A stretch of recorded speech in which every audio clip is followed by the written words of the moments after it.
50 ans pour la célèbre brigade anti-gang de la police judiciaire parisienne. Anniversaire fêté en grande pompe aujourd'hui à Paris avec d'ailleurs démonstration grandeur nature pour cette brigade qui s'occupe à la fois du grand banditisme mais aussi des opérations antiterroristes comme ce fut le cas en janvier dernier. Julia Ganancien.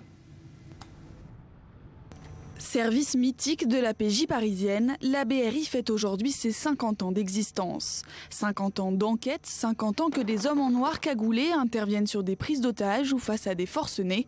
Un service pas comme les autres, une fierté pour le ministre français de l'Intérieur. J'exprime encore une fois ma reconnaissance, ma gratitude, mon admiration pour l'engagement qui est le vôtre, pour la maîtrise dont vous faites montre, ma reconnaissance, ma gratitude et mon admiration pour ce que vous êtes, tout simplement.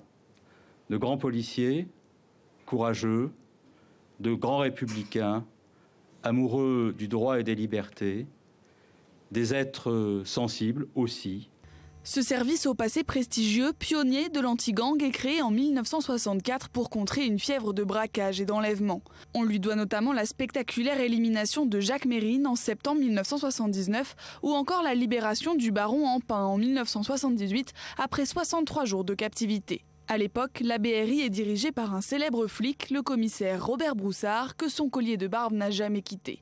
Aujourd'hui, le contexte n'est plus le même, les voyous non plus, et la BRI n'a cessé de se transformer. Nous menons deux fronts, deux missions, qui sont la lutte toujours contre la criminalité organisée et le banditisme, où là, on travaille en civil, on fait que du terrain, c'est de la filature, des surveillances, c'est que des choses comme ça, et des interventions. Et puis le côté donc crise majeure, où là on intervient en noir, où là on prend des unités d'autres services pour être le nombre suffisant et pour pouvoir traiter une crise majeure, comme par exemple Hypercacher. Car la BRI doit désormais faire face à une autre menace, le terrorisme. L'Hypercacher, porte de Vincennes à Paris, une intervention qui a profondément marqué ceux qui y ont participé. Un moment d'extrême tension et d'extrême responsabilité par rapport aux otages. L'un des policiers ayant participé à cette intervention avait d'ailleurs été blessé, victime d'une balle dans la jambe.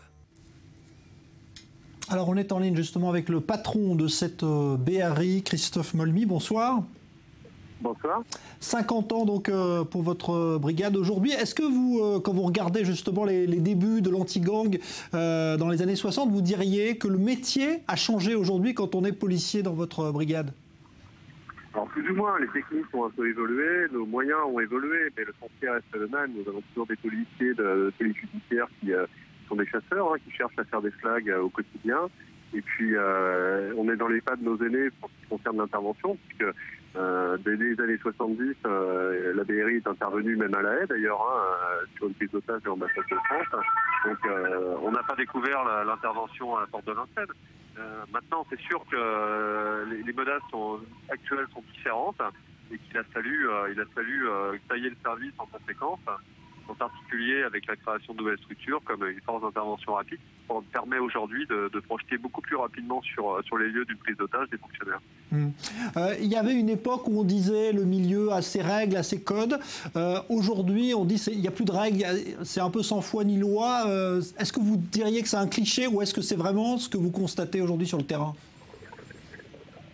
Alors, bon, d'une part, je pense que c'est un cliché. Là, vous me parlez uniquement de l'aspect judiciaire de la BRI, son fondement, mais je ne suis pas certain qu'il n'y a jamais eu des codes ni des règles. Ce sont des voyous. Ils ont toujours été attirés par l'appât du gain. C'est encore le cas aujourd'hui. Maintenant, le visage des malfaiteurs a évidemment évolué. On a des jeunes maintenant qui franchissent les étapes plus rapidement. Et puis, les trafics de stupes ont un peu bouleversé la donne. Dorénavant, on a des jeunes qui, à 25 ans, gagnent des fortunes, ce qui était moins le cas avant. Mais de dire qu'il y avait des codes avant, non, je ne pense pas. Est-ce que vous diriez qu'aujourd'hui, la police est suffisamment prête face à ce risque terroriste tel qu'on l'a vu en janvier dernier? Est-ce que cette menace qui a éclaté au grand jour vous a surpris par sa violence ou pas? Surpris, pas vraiment. Nous sommes sensibilisés et puis nous avons été entraînés en amont et force est de constater qu'on était prêt à faire face. Après, on peut toujours être dépassé par une situation ou faire face à une situation ingérable, mais ça n'a pas été le cas fort heureusement à Vincennes où les 26 otages ont été sauvés. Mais la difficulté sur les crises qu'on a à vivre aujourd'hui était peut-être c'était pas le cas de nos aînés, c'est que on est face à des individus parfois, en tout cas, qui sont non seulement n'ont pas peur de mourir, mais sont même prêts à mourir. C'était le cas en janvier dernier. Un dernier mot, Christophe Molmy, concernant justement toutes ces unités d'élite, parce qu'il y a le GIGN pour la gendarmerie, il y a le RAID aussi dans la police. Tout ça, vous travaillez en harmonie les uns avec les autres? Oui, tout à fait. Nous sommes coordonnés. Alors, au sein de la police nationale, l'ensemble des structures se réunissent sous l'égide de la force d'intervention de la police nationale, qui permet une parfaite coordination, qui a été le cas d'ailleurs sur Vincennes. Nous avons été rejoints par les collègues du RAID, et nous avons intégré notre dispositif et nous avons travaillé ensemble. Et puis le RAID comme le GIGN sont des unités aujourd'hui nationales. Nous sommes dédiés uniquement à la structure parisienne. Nous veillons uniquement sur la capitale, donc nous sommes complémentaires. Merci beaucoup Christophe Molmy, et donc bon anniversaire à la BRI qui fête ses 50 ans aujourd'hui, 50 ans pour la brigade de recherche et d'intervention enseignement connue sous le nom de brigade anti-gang.